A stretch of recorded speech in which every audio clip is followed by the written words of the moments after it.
भारत माता की, भारत माता की। नमस्कार। उजोनीर रायजोलोई मरम आरु श्रद्धा जानाइशो। আপোনালোক সকলোলে বহাগ বিহুৰ उलोक जोनालो।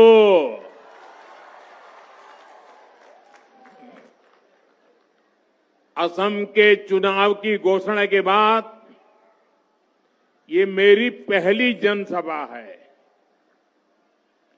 ये जो सामने जन समुद्र है, युवाओं का ये उत्साह, बहनों बेटियों का इतना आशीर्वाद, और उधर रोड भी पूरा भरा हुआ है। पता नहीं उनको सुनाई देता होगा कि नहीं देता होगा, शायद वो मुझे देख पाते ही नहीं होंगे। लेकिन देखिए ये प्यार, ये इस बात की खुली घोषणा है कि इस बार हैट्रिक पक्की है। देखिए, आप सबके आशीर्वाद से मुझे प्रधानमंत्री के रूप में हैट्रिक बनाने का अवसर मिला। आप सबके आशीर्वाद से इसी मैदान में मुझे हैट्रिक लगाने का अवसर मिला है। मैं तीसरी बार आया हुआ और आपके आशीर्वाद से असम में सरकार भी हैट्रिक बनाने वाली है। हर कोई कह रहा है, आपको ये बार, आपको ये बार, आपको ये बार, आपको ये बार एनडीए सरकार, आपको ये बार बीजेपी सरकार। साथियों, मुझे बहुत खुशी है कि मैं गुगुहा डोल में विराजमान भगवान शिव और डोनी पोलो के आशीर्वाद से चुनाव प्रचार की शुरुआत कर रहा हूं। मेरे लिए तो एक क्षेत्र एक और कारण से भी विशेष है। यहां से मालिनी थान ज्यादा दूर नहीं है। आप जानते हैं कि भगवान श्री कृष्ण की नगरी द्वारिका गुजरात में है, और कहते हैं यहीं पर माता रुक्मणी के साथ मालिनी नाम जुड़ा था। ये गोगा मुख की इस धरती से श्रीमंत शंकर देव जी को भी प्रणाम करता हूं। असम की धरती ने वीर लाचित बोरफुकन जी, भारत रत्न भूपेन हजारिका जी, ऐसी अनेक महान संतानों को जन्म दिया है। मैं उनका भी वंदन करता हूं। साथियों, पहले सर्बानंद सोनोवाल जी का नेतृत्व और फिर हेमंता बिस्वा शर्मा जी की अगुवाई, बीते 10 वर्षों में असम ने सेवा और सुशासन का नया दौर देखा है। असम का ये चुनाव विकसित असम से विकसित भारत बनाने का चुनाव है। इस बार बीजेपी एनडीए सरकार की हैट्रिक लगनी तय है। आप मुझे बताइए, हैट्रिक होगी कि नहीं होगी? और जोर से बताइए, हैट्रिक होगी कि नहीं होगी? दोनों हाथ ऊपर करके बताइए, हैट्रिक होगी कि नहीं होगी? और कांग्रेस के पराजय की भी हैट्रिक होने वाली है। असम लगातार तीसरी बार बीजेपी एनडीए सरकार बना रहा है और कांग्रेस के जो सो कॉल्ड राजकुमार है ना, उनकी तो पराजय की सेंचुरी आने वाली है। साथियों, ये यहां इस मंच से मैं असम बीजेपी के सभी नेताओं को बहुत बहुत बधाई देता हूं। असम बीजेपी की टीम को बधाई देता हूं। बीते 10 वर्षों के प्रयासों को नया आयाम देते हुए असम बीजेपी ने कल एक शानदार संकल्प पत्र जारी किया है और कल मंगलवार था। मंगलवार को जारी हुआ ये संकल्प पत्र असम में और मंगल लाने वाला है। यानी मंगलवार को आया है मंगल पत्र। ये मंगल करने वाला संकल्प पत्र है। इसमें असम के युवाओं के लिए सरकारी नौकरी और स्वरोजगार के लाखों अवसरों का स्पष्ट रोड मैप है। 5 लाख करोड़ रुपए इंफ्रास्ट्रक्चर पर खर्च करने का संकल्प भी बहुत ही प्रशंसनीय है। इससे असम में सुविधाएं भी बढ़ेगी और कंस्ट्रक्शन से जुड़े हर सेक्टर में रोजगार के भी अनेक अवसर बनेंगे। साथियों, बीते वर्षों में असम के 22 लाख से अधिक गरीब परिवारों को पक्के घर मिले हैं। मैं जरा फिर से बोलता हूं आंकड़ा, 22 लाख से अधिक गरीब परिवारों को असम में 22 लाख से अधिक गरीब परिवारों को पक्के घर मिले हैं। मैं जरा आपसे पूछना चाहता हूं, यहां के गरीबों को कितने पक्के घर मिले हैं? 22 लाख। कितने पक्के घर मिले हैं? जोर से बताइए, कितने घर मिले हैं? गरीबों को कितने पक्के घर मिले हैं? ये घर घर पहुंचाइए। 22 लाख गरीब परिवारों को पक्के घर मिलना मतलब उनको एक नई दुनिया का जन्म हो जाता है। बीजेपी का संकल्प पत्र कहता है कि जिनको अभी तक पीएम आवास के घर नहीं मिले हैं, उनको भी पक्के घर मिलेंगे। आने वाले समय में 15 लाख और गरीब परिवारों को पक्के घर की गारंटी पक्की है। गरीब परिवारों के बच्चों को केजी से पीजी तक मुफ्त शिक्षा की घोषणा भी प्रशंसनीय है। साथियों, असम की बहनों बेटियों के लिए तो डबल इंजन सरकार का डबल बेनिफिट 18,000 करोड़ रुपए किसानों के लिए। कितने? आपको याद रखना पड़ेगा कितने। जरा जोर से बताइए कितने। 18,000 करोड़ रुपए। कितने? किसानों के लिए कितने? ये पैसा बाढ़ की परेशानी कम करेगा और मेरे किसानों की रक्षा करेगा। इस क्षेत्र के विकास को नई गति भी देगा।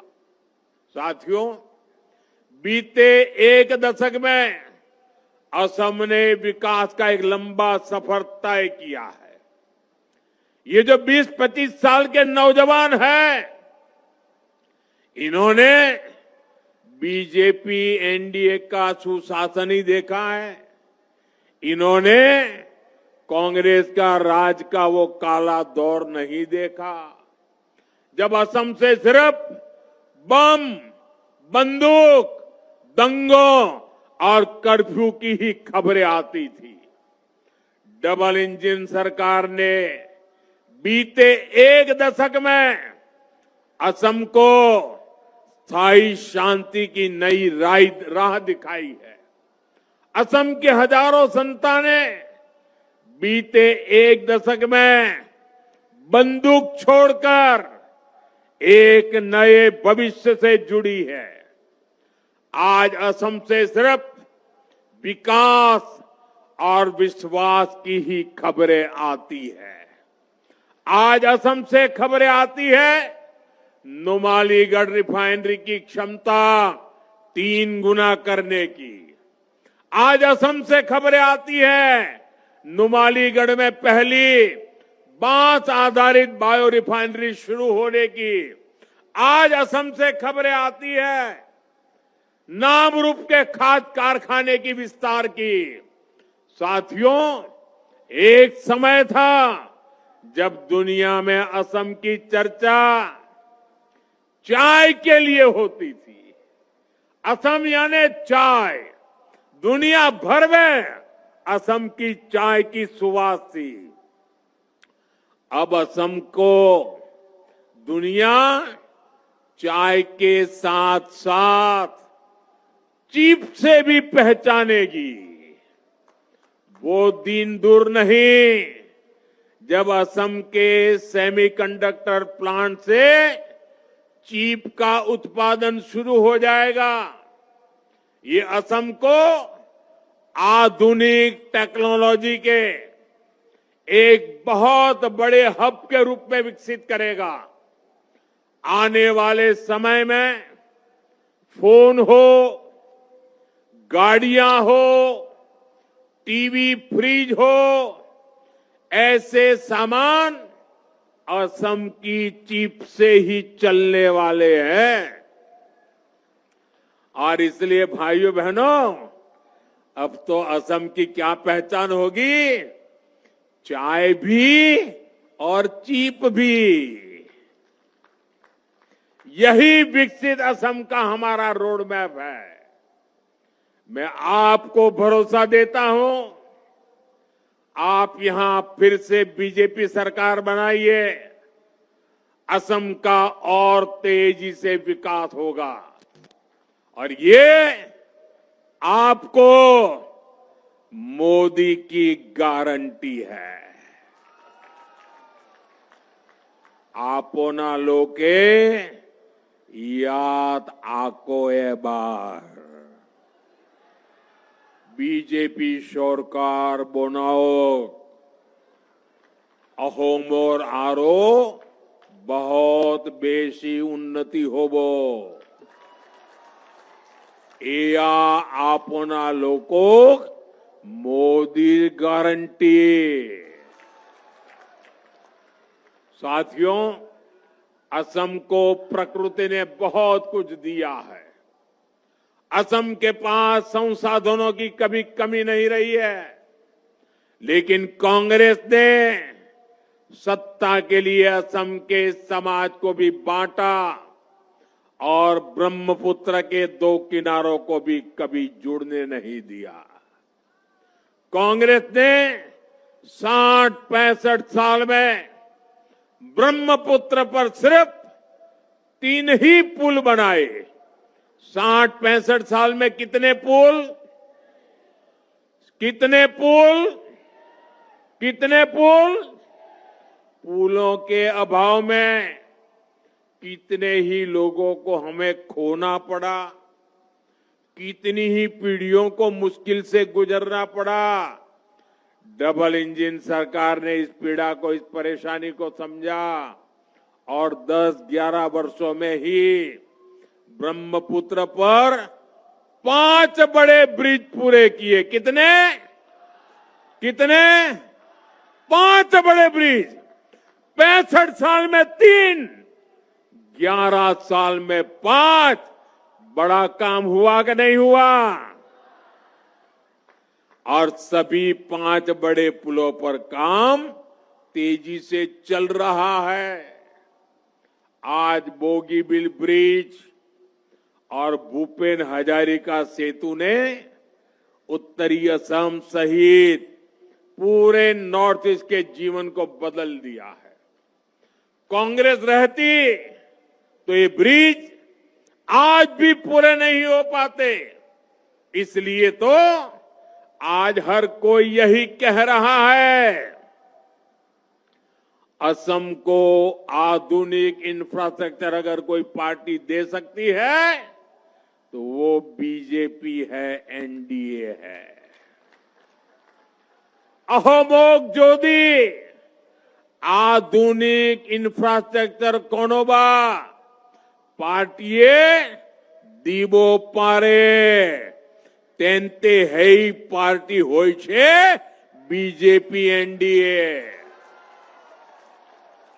साथियों, कांग्रेस के लिए हमेशा पावर पॉलिटिक्स और अपना परिवारी फर्स्ट रहा है। दिल्ली में एक परिवार और एक परिवार यहां भी है। एक परिवार दिल्ली में और एक परिवार असम में। कांग्रेस के लिए इन्हीं परिवारों का हित सर्वोपरि है।